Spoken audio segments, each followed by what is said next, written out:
Irio nade jahera mar penj laktar ka wawacho ni ngima en mwandu. Iluonga ni Ruth Otieno kendo en morna mar bedo kod odiechieng' wago mbaka wapuonjore wang'eyo kaka wanyalo bedo kod ngima makare. Yena mondo mi arwak wendo wa kendo daktari wo bonyiso nyinge ng'a en nyakanye olony e weche mage kaeto en momiyo watwak makawuono. Bang' ndalo mathoth mokalo aneno kosebet kuwuotho e pinje mag Angola machiegni daktari e penj laktar. Erokamano nya Ruth, amor mar bedo kendo e penj laktar. Iluonga ni Phoebe Ongadi, nyarongo kama gambo, alonye weche meke puonjo oganda kaka watiyo gi chiemo mondo wageng' tuoche kata wathiedh tuoche.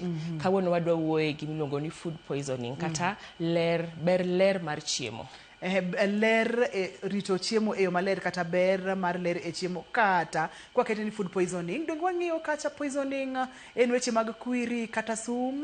En weche mag kwiri kata sum, to en sum mabiro ka wachamo chiemo ma obedo contaminated kata chiemo moyudo gimiluongo ni poisoning. Gimomiyo nyaka wawuo kuom wachni en ni nikech piny dhi kalokore kata trends dhi kalokore.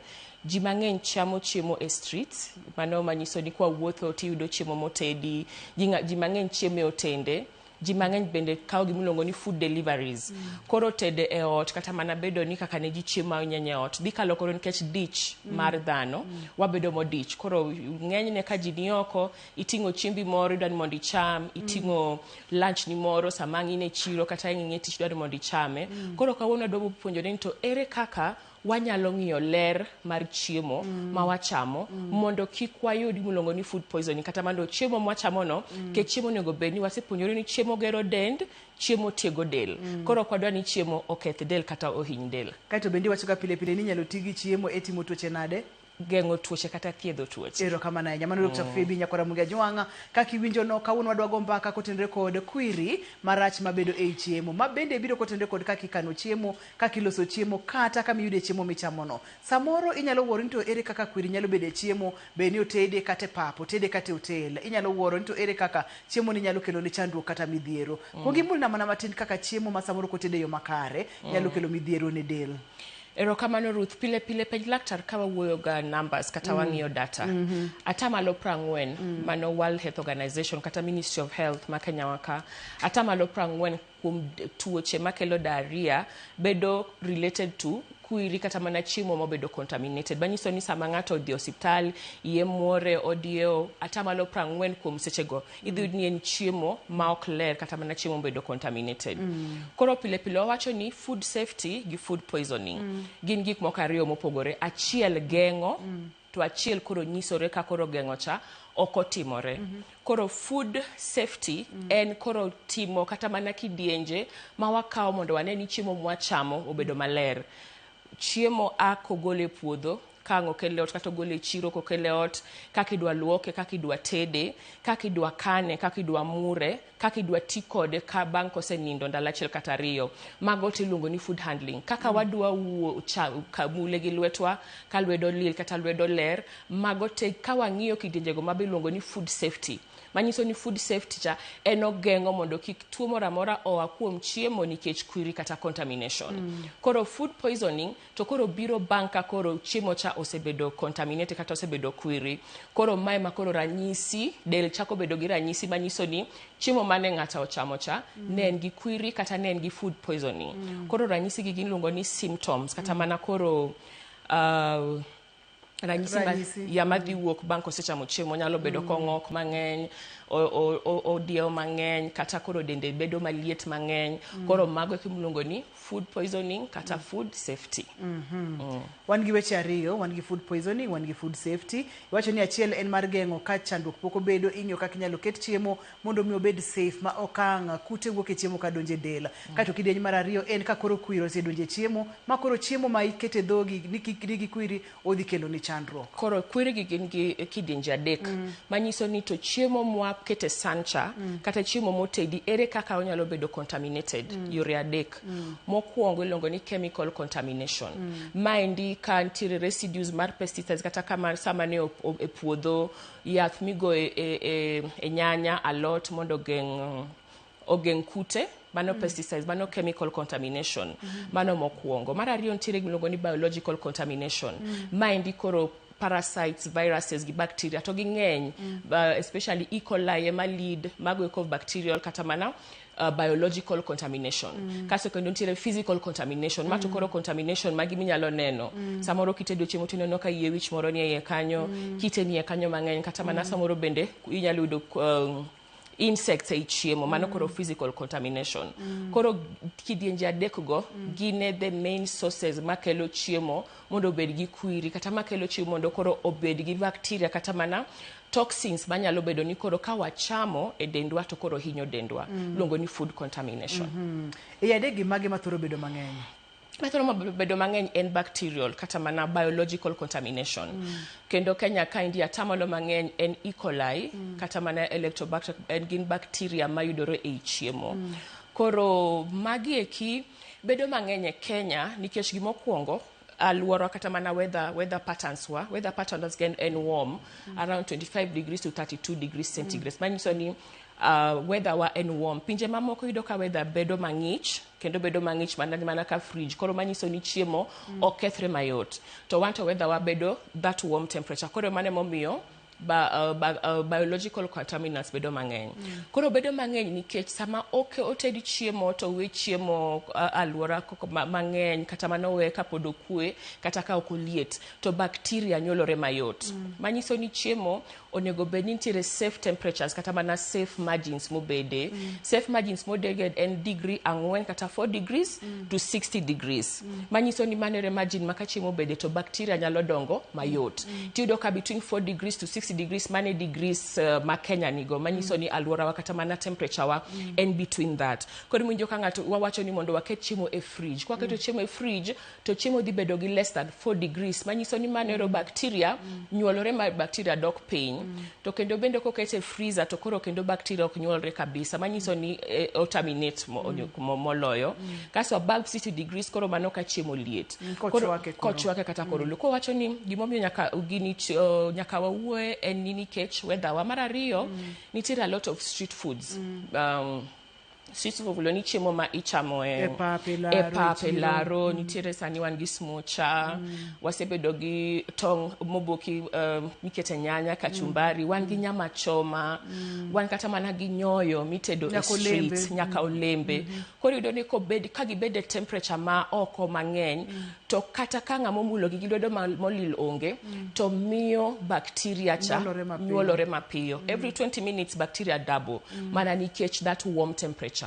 Kore momo wacho ni ka chiemo nyaka bede oko mar alwora to obede hotpot, to hotpot no bed more than 60 degrees. To ka nyaka obede ka en chiemo mang'ich to obed mang'ich. Manyiso ni obede i fridge 4 degrees. Ka dhi piny. Wantiere ga kod chandruok mar kwiri mag chemicals bende, kata doko ni iwacho ni weche kaka mag bacteria thoro bedo mang'eny. Yudo ni samoro ji onyiewo bando, iwacho ni bando no nigi aflatoxin. Iyudo kata ni chemicals mantiere alode, iyudo kata nyanya kachiel kod olembe, weche maka mago bende. Ok ang'eyo ni wantiere kanye, kwani nitiere kanye kuom jogo mayudo food poisoning kata kwiri kokale chiemo ma bende wuok e chemicals mane wawacho kidieny mar ariyo ni. Koro kwang'iyo thurwa kaendi to man malo kabisa en aflatoxin, king'iyo toxins. Ka idhi e pinje moko kaka Central to gin pesticide residues nikech kaka gipuro, gitiyo gi yath mang'eny. Yo Kericho Central, to wan kaluo koni en mostly aflatoxins nikech wapuro bando, wapidho njugu, wapuro bel, wapuro kal. Koro aflatoxin ni en toxin mayudore ei molds mantiere e chiemo meke puothe, kaka bando, mok nyuka, mok kuon, kal, bel, kata njugu. To aflatoxin ni en a silent killer nikech king'iyo gik mwacho ni biological contaminants. Sama mchele okethore, to kikete umi tibowinjo ka koro oloko tik. Ibong'e ni mchele ni ok ber. Kata ring'o samoro chako loko rangi. To aflatoxin to en onge gi taste, kendo onge gi smell. To opondo. Koro momi wacho ni aflatoxin ni en silent killer nikech gik moko adek. Mokwongo, oseyud ni en carcinogenic. Carcinogenic ofulo ni en gi toxins manyalo kelo ne dendwa kansa. To sana kansa mar liver. To kendo bedo ni kansa mar liver no bedo piyo kabisa ka ng'ato nitiere gi infection mar hepatitis B. Koro manero mokwongo. Koro mar ariyo bende mwayudore chak miluongo ni aflatoxin M1 bende nyalo kelo problem ne kidney kata adundo. Koro wacho ni nyaka ang'o mwanyalo timo mondo wang'e ni chiembwa kod aflatoxin nikech kaka wawache mano e toxin mayudore thurwa mang'eny opogore gi pesticides inde mantiere nikech bende wachako adopt puro large scale kendo bende wa adopt puro gi assisted kaka fertilizers koro mokwongo sama wagolo chiemo e puodho nyaka wagol gi at the right time nikech aflatoxin ni enoa e lo koa e lo ka chiemo donjo koro ka njugu oseikore to nego gole sama oikore nikech kowe mang'eny to molds kata mana molds ka onyalo pur kose pur to aflatoxin cha donje iye kendo ka wasegolo chiemo e puodho to watwe mapiyo ka chieng' nitie to ka wasetwe be okane mabor ne piny kata bed raised gima kelo aflatoxin sana gin insects kata mana thuth ka donje chiemo mayot to kendo oyieyo bende kochamo chiemo mokan be nyalo kelo aflatoxins nyakora Mungejuang iwinjo wechego machandowa en kwiri mar aflatoxin ma bende ng'eny ahinya e gwenge ma kalu nikech thothne kidenye mag kwiri mamoko ibro neno ka chiemo loko kite king'weye tibro winjo ka nitiere kod tik to aflatoxin to pondo kendo kibuinje kata matin. Pur en ang'o? Pur en kaponono ni keto gimoro kama ok otwo maber ibo neno koloko rangi ka gima gik moko chako donge wabo bedo kod picha kanyo ibo nene. Kata kamano seche ma pod wadhi nyime kod chenro ni inyalo ronwa ote machuok ka nitiere kod penjo yore mag tudruok kata yor SMS en 236 wakao yueyo ka waduogo to wabo chako kod penjo ni aito wadhi nyime e kidenje mamoko mag chenro ni kikidhi mabor tikisud kata matin.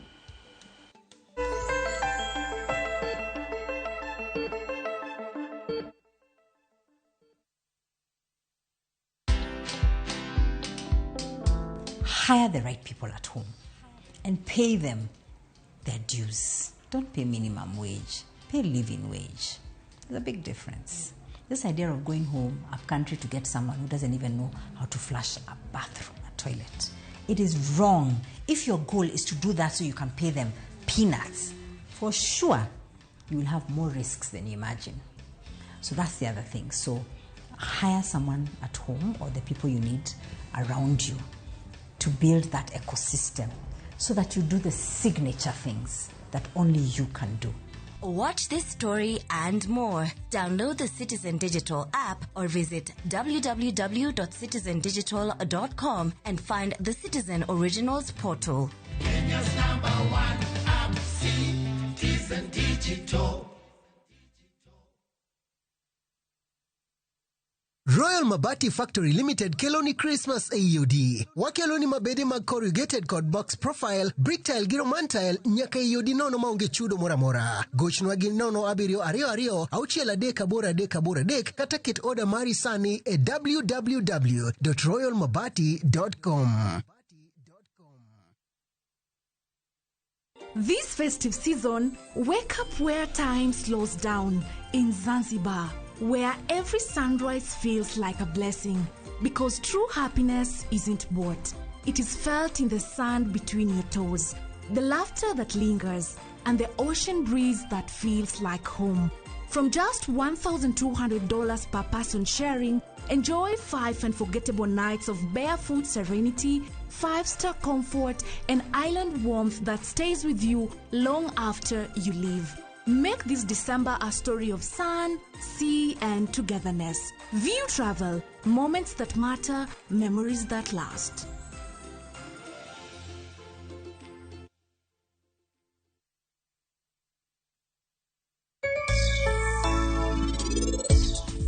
Adwa ni nyisa nang'o momiyo in gi Rajiv nudhawo marach kamano.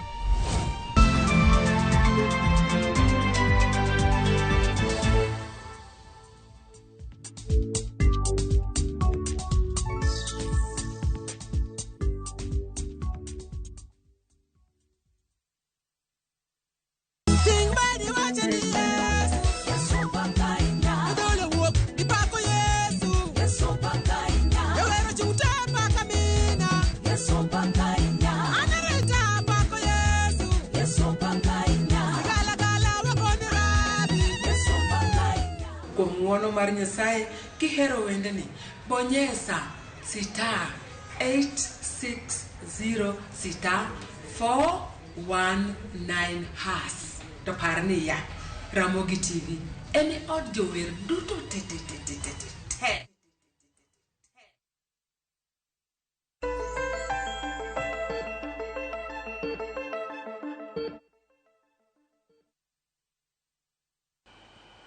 Machiegni kendo penj laktar kokalo Ramogi TV ngima en mwandu. Wang'iyo chiemo manitiere kod kwiri mabende nyalo kelo chandruok e kita ngima wa. Chiemo nego beni rito maber mani food safety to kapo nono ni obedo kod kwiri kod waketo kachani poisoning. Ma iwacho kachani ji mang'enya yudo ga chandruoge mopogore opogore kotenre kod weche mag kwiri mantiere e chiemo. Kanye mane wantiere daktari? Kanye mane watiere ne kendo no wacho ni gimobe nyaka wawuo kuom chiemo man gi kwiri en ni nikech samoro okelo complications kendo bende ng'ato nyalo wito ngimane mayot. Sana sana ne high risk populations magi gi nyithindo matindo ne higni 5, mine mayach to gi jogo ma elderly kata mana deye kata kwiri. Koro gimomiyo ngima lal mayot ne jogo moyudo kwiri en nikech dehydration, manyiso ni sama oyudo food poisoning, symptoms mabiro gi food poisoning mokwongo en ga ng'ok mang'eny. To ng'ok mang'eny niendi nyalo sama ng'ato ng'ok mang'eny to olalo pi. To samoro bende ong'ogo remo ka ng'ato ng'ogo to chalo gi makofi moko matindo tindo mawuok. To sama ong'ogo remo no bende olalo blood to kendo bende nyalo kelo ne shock. Kaso kendo nitiere diep kata diarrhea. Sama nitiere diarrhea no nitiere gimiluongo ni dehydration be manyalo biro kata mana shock. Koro mago eke kidienje manyalo kelo mondo ng'ato olal gimane mayot kata mondo ng'ato obed upset. Mario machielo kendo en fever. To fever no biro nikech infection mar bacteria. Wawacho ni biological contaminants. E. coli, mago eko salmonella, mago bacteria. To sama gidonje del symptom mokwongo magichiwo en del maliet 38.8 degrees kadhi mbele. Koro mane momiyo nyaka wuo kuom food poisoning kech ne wawacho ni chiemo ka wachame onego bed ni okonyo dendwa to ka wachame gi contamination bende pod onyalo hinyo dendwa. Kendo ne wawacho ni sani endi ng'eny ji chiemo oko, nitiere chiemo mantiere seats mang'eny, nitiere chiemo michamo e hotel mang'eny, kendo nitiere food deliveries mayot. Igo sime to ikelo ni chiemo e ot. Samoro kaka chiemo no bedo handled nyalo kelo ni ikia kaka bedo handled. Koro mane wawuoye to kendo ne wawacho ni toxin machando ahinya mopondo en aflatoxin. Nikech en oko be affect immediately, but with the time okelo gimlogo ni chronic illnesses kaka wacho kaka liver cancer. To kendo nyaka wang'e ni aflatoxin ni okoyudre nyuka kende kata mana bando kende kata njugu. Oyudore kata chak. Ka dhiang' ochamo chiemo man gi aflatoxins mang'eny to chag cha nyalo bedo godo. Momiyo nyaka wachi ni chak ichwako maber ma yieny diriyo didek modog piny mochako yieny. Manero en achiel kuom nego aflatoxins goeko. To ka inyalo neno gi wang'i ka chiemo opur kata ka chiemo yudo molds to ber ka ipuko chiemo no nikech ka ochame to oko bi hinyi immediately, onyalo hinyo dendi after some time. To bende ka wa harvest kaka bando to wanyalo neno mosechako tow kata ma ok ler to wagolo gi nikech kwa wegi to gine ma ginyalo kelo contamination e bando machielo ka. Kendo wachakwa wacho ni kamo kane bando kik bed gi oyiyo kata mana insects, sana sana thuth, nikech thuth go ema koro doyo i bando kata doyo i njugu kata mana doyo i bel kata kal. To kose doyo igi to kelo mold no to nyalo bedo gi aflatoxin mayot.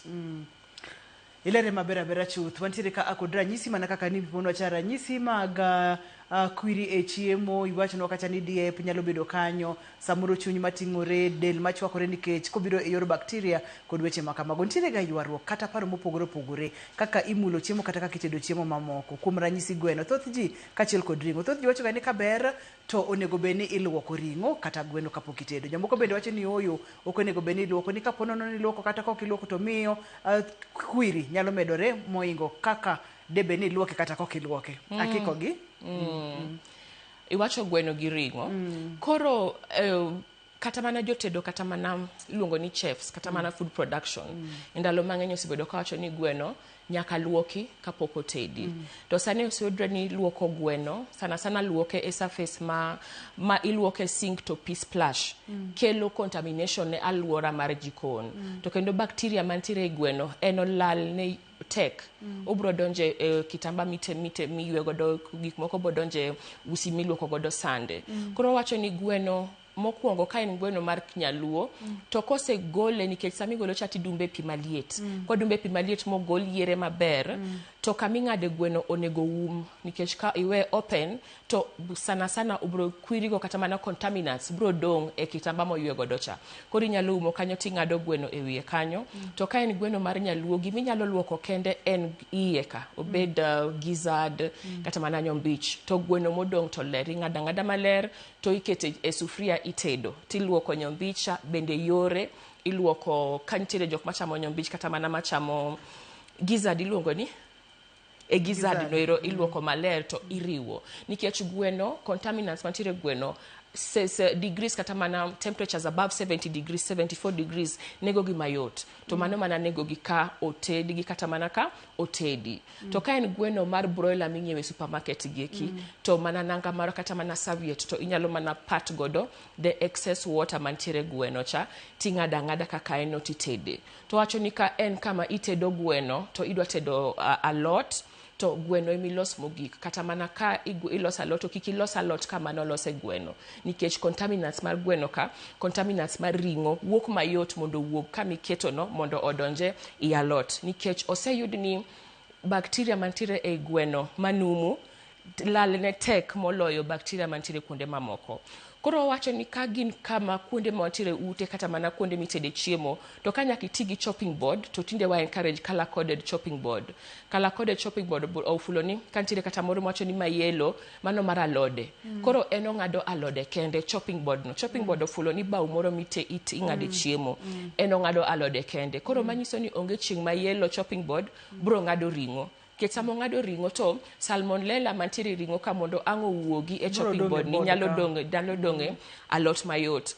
Koro nyacho ni kata man chopping board makala moro maybe red koro mano meki ringo. To bende ka wasengado ringo, wasengado gweno, wasengado rech to waluoko gik mangado godogo gi pi maler gi sabun kai konyalore to pi maliet mondo bacteria kate nikech bacteria ok gen gik mawang wanyalo neno gin gik mopondo to gikelo tuoche gikelo food contamination.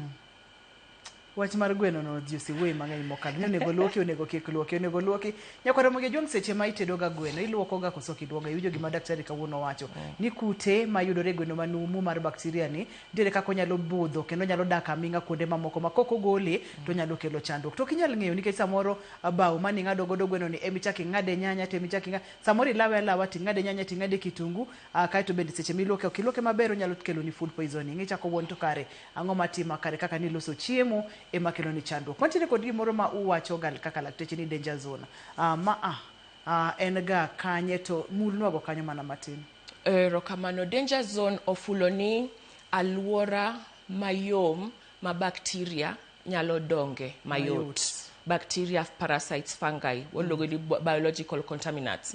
Koro alwora ni kata environment kata temperature between 4 degrees and 60 degrees. No, mani wachocha. Mana wachocha. Koro mane milongo ni danger zone. To mondo walere maler, ofulo ni nango, danger zone ofulo nango. Ofulo ni itedo chiemo, itedo nyoyo.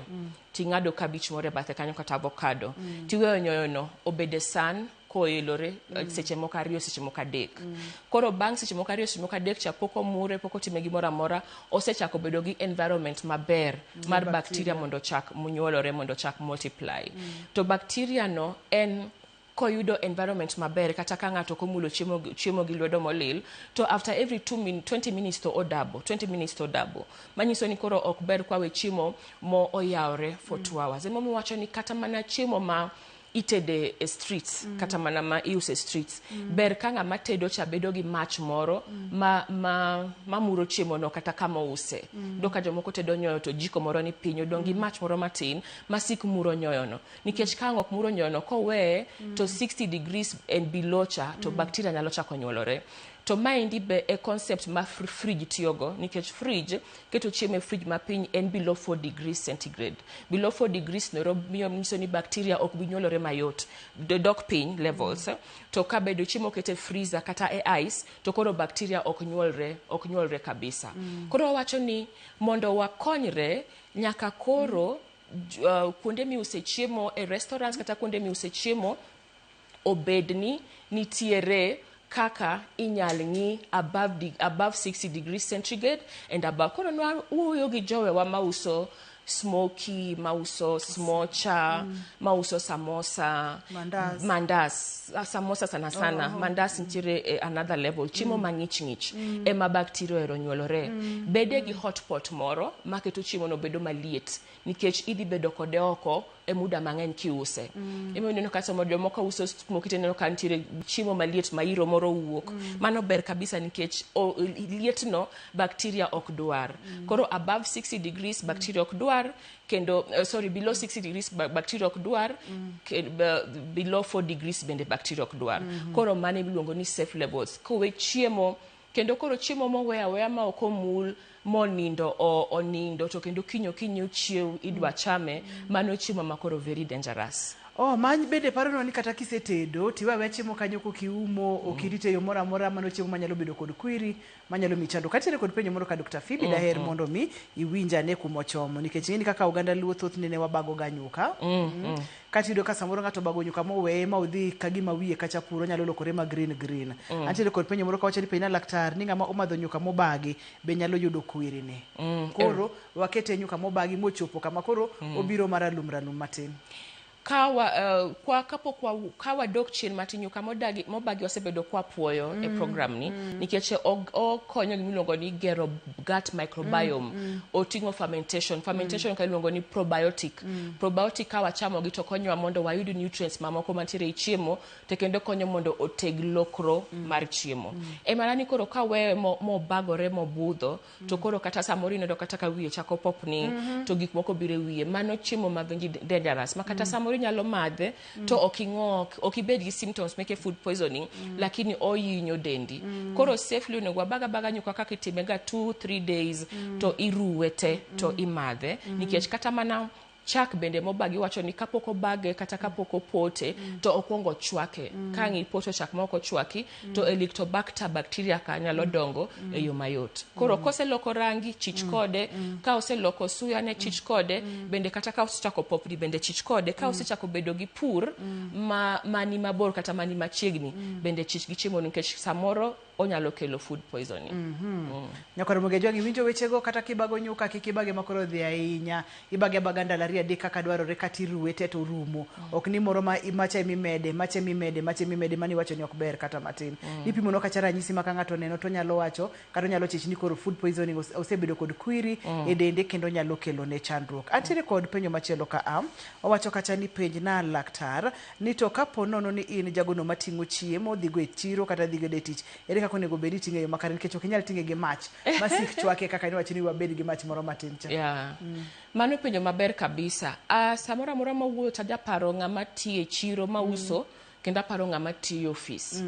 Koro kwa ng'iyo ji ariyo gi, ng'ama tiye chiro mauso samoro kamo nyalo kete chiemo mondo budhi onge. Koro encourage ga ni kopo ni ting'o chiemo to chame within 2 hours. Kiwuok e ot saa 3 iloso nyoyo ni moro, temi kete hot pot.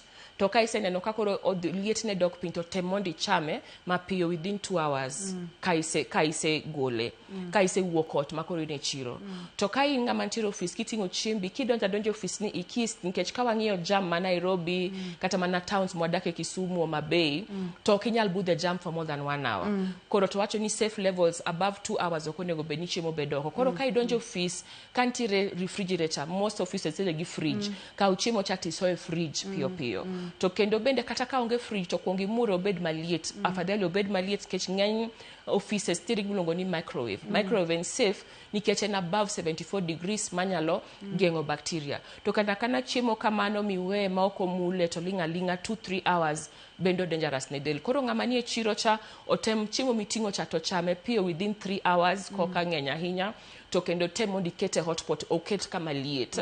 To ng'ama ntiere office kidonjo ni kiyudo kamoro mar fridge tikaw chiemo cha igole bag tiso e fridge. Ke sama fridge odonje cha odhi bedo temperatures matin ne 4 degrees. Bacteria kata mana fungi ka ok dhi result mang'eny. To ka ntiere microwave bende nyalo konyo mondo oneg bacteria manyalo kelo food poisoning. Odhi ka oyweyo ka waduogo to wabodhi nyime. Seche mwaduogo ni wabodhi online mondo mi penj laktar penj duto te manyalo bedo godo kik ni mabor kata matin kik isudi.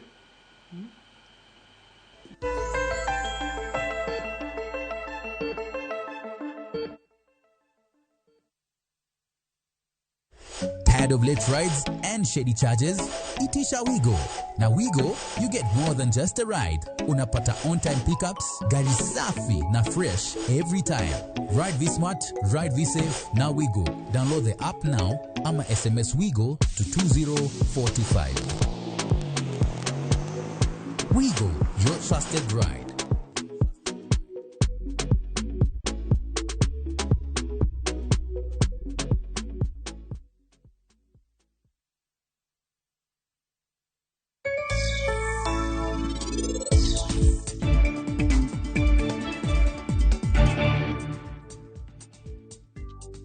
Dol mana awinjo oko kanyo, awinjo ka gimen mar Sanju gi Pari. En ang'o momiyo gin gidhaw?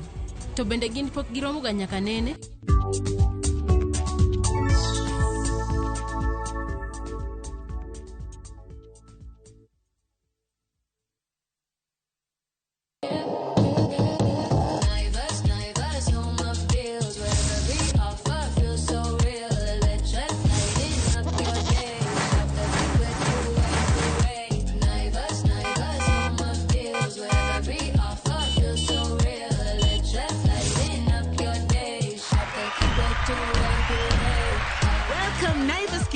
To your home this year. Tunasherekea customers wetu kikwetu kila siku.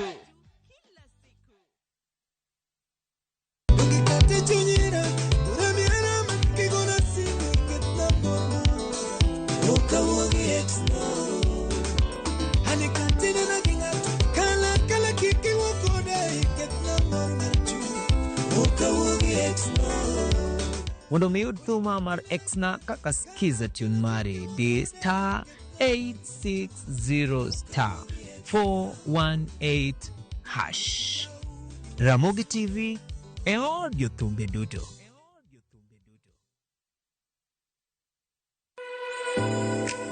Chiemo oken mana gima wachamo kende. En sigana, tim mapile, nyasi mar nyiso ni wan ng'agini. Mit chiemo en ang'o? Kitungu. Ber mar chiemo mar fry en ka kitungu nene. Wanono kido mag tedo e alwora duto. Wafwenyo yore mag tedo mopondo, timbe anyuola, koda hera mamiyo kit chiemo mora mora bedo gi ngima. Chiemo chamo ga wan. Koro nyaka ikete maler koka obedo gimoro ma wang' nyalo kelo miloma mar chak. Ma oken mana tedo kende. En kit ngima mar oganda michiwo e mesa. Tedo gi chiemo kod jailieta tich adek saa 2 okinyi. Kik bai.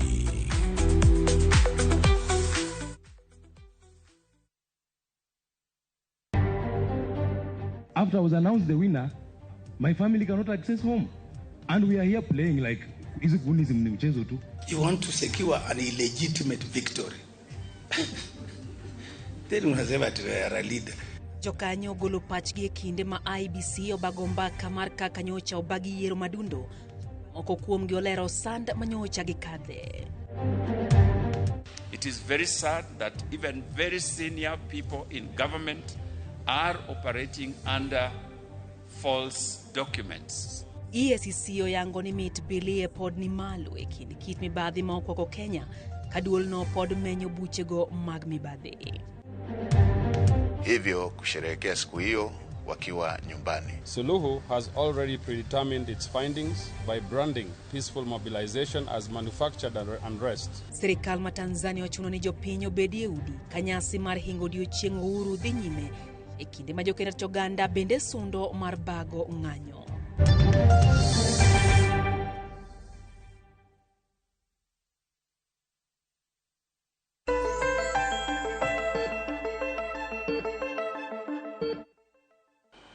Machiegni kendo namba mar SMS en 236 nono bende sani nyalo go simu mondo mi penj laktar kokalo lainde ma inene screen mari penjo eng'eyo kia bende kelo chandruok kano king'eyo ni kai kano bando e yo mokare to thuth nyalo donje ka thuth odonje inyalo bedo kod kwiri mar aflatoxin kopogore kod thuth oyeyo ka achiel kod kute mopogore nyalo donje bando ni to daktari onyiso wani oko bikelo ni chandruok gi sechego to bang' ndalo mathoth onyalo kelo ni chandruok maduong' mapok ni dware yudo miyo nyaki ne ni rito chiemo duto te rito cham duto te e yo makare antide kod penjo ka daktari wacho kata ni en Christine owuok yala owinjo puonje yo makare to bende en adier ni kijiko kiwe chiemo mokigolo mbudho e chiemo kanyo nyalo kelo kethruok mar chiemo to kethruok ni bende nyalo kelo kwiri mawawuoyeni. Aerokamana inyaja winjo wakataja neno wake no wacho ni jiko kowe machmati. Kijiko. Mana ka oponi kijiko no obedo contaminated. To kijiko, unyaka wangeni ang'o makelo chandruok e chiemo and this unsafe temperatures. Unsafe temperatures of fuloni between 4 degrees kata ka chiemo bedo mamor muda mang'eny. To mar kijiko noero to nyalo bedo mana myth ni kiwe kijiko e chiemo. Gima ng'eyo ni kiwe kijiko kata stainless steel nyalo liwo chiemo. Bedo maliw ka nyuka to bedo maliw nikech stainless steel. Lakini mar kijiko keto chiemo mokethore no to nyalo bedo myth. Chiemo kethore nikech unsafe temperatures mamiyo mondo bacteria kata fungi kata viruses kata mana physical contaminants mane wawuoka olokre makel ne chiemo no bedo contaminated. Otieno halo penjo laktar. Awito Otieno nantiere kod Otieno line inyalo go simu kendo namba ntiere screen namba mar SMS na riede ka uchiel no antiere kod penjo machielo wacho kacha ni iluonge ni Eric alot mokuogi bende nitiere kod kwiri kata nyalo kelo chandruok. Kaka wawacho nyaka itigi senses sama ing'iyo chiemo. Ka oloko kite, ka oloko tikne kata oloko rangine, senses and sight, smell, kata color, kata texture, to okober ahinya. Wacho ni alot mokuogi okonego kal ndalo 3 kata 72 hours. To ber gimomiyo alot mokuogi ber en ni nikech isiki mure. Sami mure chande to kantiere bacteria mora to bedo cancelled. To kendo bende sami mede chak kata cream bende keto mondo fermentation cha otim. Koro nyaka wang'e safe fermentation madhi konyowa mondo wayud bacteria maber e gut kata mondo wayud nutrients moko ma bende nyalo medonwa remo e del. To gi unsafe fermentation makoro chiemo oseloko kite, oseloko harufune, oseloko rangine. Mana nitiere chiemo moko ma Steven kata waduogi. Steven halo penjo laktar. Halo ma iwuogi jayen bungu Steven Owino gunde mar Gengo to seko batache dala mar Kisika. Machiegni. Gima temo penjo daktari nikech an awuon e ngima na osebedo mang'eny sana ka seche moko anyalo ting'o nyoya adhi ge tich. Samoro anyalo weye kata nyaka saa 7. Koro kang'e ni seche moko ich mamutni ni mane problem osebedo ka kelo. Nikech mano kawuono bwaga ahinya ne ok onego bed nawe after 2 hours kata before. Yano ok onego bed nawe malo seche 3. Ejen bugo yiero kamano. Erokamano ahinya iwinje maber kabisa. Gimomiyo wacho ni kik iwe for more than 3 hours en mokwongo wacho ni temperature ma Kenya ni humid. En piny maliet. En piny maliet 25 degrees to 32 degrees mano piny maber ma bacteria ohero kabisa. To ka wawe nyoyo ma ok obedo maliet after 2 hours 3 hours onyalo bedo gi bacteria ma samoro kata ino kimule gi lwedo molil to bacteria ka multiply kende nikech bacteria moyudo temperatures maber after every 20 minutes to nyuolore nyadiriyo manyiso ni odabo. Koro kwa we nyono mang'eny ne 3 hours 4 hours to nyalo kelo problem mar stomach upset ma en achiel kuom symptoms kata ranyisi meke food poisoning. To be kendo nyaka wach ni kata koponi en fridge to ok ber kwa kano chiemo e fridge mokalo ndalo 4. We akawe simbi Jacqueline. Nyaka romo gajong in masamuri kanu chiemo wacho ni amoro ma dweche 3 dweche 4. Winjo gima Dr. Phoebe wacho. Jacqueline halo penj laktar. Halo Ruth. Machiegni? Amor kodi Dr. Phoebe. Erokamano. Kendo amor gi daktari kendo winjo konye weche go maber kendo miyo nitiere weche ariyo mana chiamo miyo ang'eyo. Erokamano. Machiegni. Bando motop gi kar luoko gweno. Ruth adi ng'e ni katedo gweno taluoke diriyo. Ero. Amor kawuono Dr. Phoebe puonja ni kara gweno ok onego bed ni luoko. Amor kabisa daktari kendo daktari wacho weche moriere kendo penj laktar ayudo ka ji ne kia ing'eyo kokalo penj laktar kendo amor gi chenro kabisa kendo amor kodu kabisa. Koro penj na Dr. Phoebe niya. Ang'o momiyo chiemo mang'ich kiketo to kichame kong'ich kamano to ng'eny ne ojakel galeny. Ang'o manyalo bedo ni timore? Erokamano. Erokamano ahinya. Chiemo ma obedo owacho ni chiemo mang'ich mobedo chiemo mang'ich yudo ka thothne kichamo to kelo leny. Debe ni ang'o momiyo chiemo mang'ich kelo leny. Ang'o matimore seche mong'ich ni ma ang' no kel leny. Koro sana jok ma wacho ni chiemo mang'ich kelo leny gin jok man ga gi ulcers kata mild ulcers. Mano achiel kuom kidienje. Koro chiemo mang'ich bende akiani nikech bacteria madonge iye to manero area ma onego wamanya nena matut gimomiyo chiemo mang'ich nyalo kelo leny. To ber ka wang'eyo ni chamo chiemo mang'ich bende ok ber ahinya sana sana nikech gik mawuoyo kawuono food contamination nikech sama wachamo chiemo mang'ich to bacteria mane nyalo nyuolore ka donjo mayot ei dendwa kata fungi kata parasites ka gisedonjo mayot to koro kelo tuoche miluongo ni food poisoning koro nwa wacho weche meke kano koso nitiere akabie sibutino mondi otieno penj laktar halo hello penj laktar machiegni an adwa penjo laktar niya ang'o miyo alos sikuma kochiel nyanya to bedo mawach kata makech adibed ni alot sikuma gi nyanya gik moko ariyo gin asite koso alot onego bed ni chielo nono maonge nyanya mano penjena erokamano ahinya kuom penjo nero wasebedo kwa wache penj laktar kae nitiere gi gimiluongo ni bright colored fruits and vegetables bright colored mano oting'o kidienje ma nitiere gi carotenoids kata vitamin A achiel kuom gi en nyanya kata mana pilipili hoho koro ber ka watedo chiemo to watedo gi nyanya kata watedo gi pilipili hoho koro wat nyalo bedo ni kit tedo mar alot ni gi nyanya to samo tedo alot gi nyanya to ber nikech nyanya cha dhi medo miluongo ni vitamin A dhi medo carotenoids ei alot ma dhi medo miluongo ni nutrient dense koro alot cha bedo maber kata mana more nutritious to koro gimonego watim ok onego bed ni nyanya wang' ahinya ei mo kata wang' ahinya e kitungu kech kiwe ma nyanya wang' ahinya to koro compounds chako break down to sama ng'iolo alot cha to nyalo bedo mawach koro nyanya sama pok ochiek maber tikete alot mondo ochieg kanyakla gi alot nikech nyanya gi alot nitiere kidienje achiel gin vegetables gite aneno ka penjo pod ng'eny ka to kata kamano adwa ni mondo mang'e ane ranyisi ma ka ng'ato nisemulono ranyisi kaka del machwakore samoro ng'ok samoro dieo mago gin ranyisi ni nyaka bede ni ng'ato nochamo gimoro ma ok ber mano en mago gin ranyisi ma basic to kapo nono nodhi ahinya onyalo kalo kanyo koso ang'o madhi timore kapo nono ni koro kwiri osedhi mokelo chandruok mang'eny e del ranyisi gi te ranyisi moro amora mokwongo en ga ich mamuoro kata cramps to samoro ka onyalo bedo mild ka imuri mana matin inyalo wuotho inyalo wuoyo to samoro imuri ma kata wuotho no kinyal imako mana bundi to kendo ko budho for 2 days kata mana more than 1 day to nyaka kaw caution mana ni nitiere kidienje meke ji mwawacho ni gin to kinyalo rito kod gi caution kata mano kinyalo rito kod gi days nyithindo matin ne gni abich jok ma mine mayach to gi jok ma elderly kwere kata gin ka gido food poisoning to ok inyal miyo gimulongo ni first aid mar ariyo bende ka en ng'ok mo o persist for more than ndalo ariyo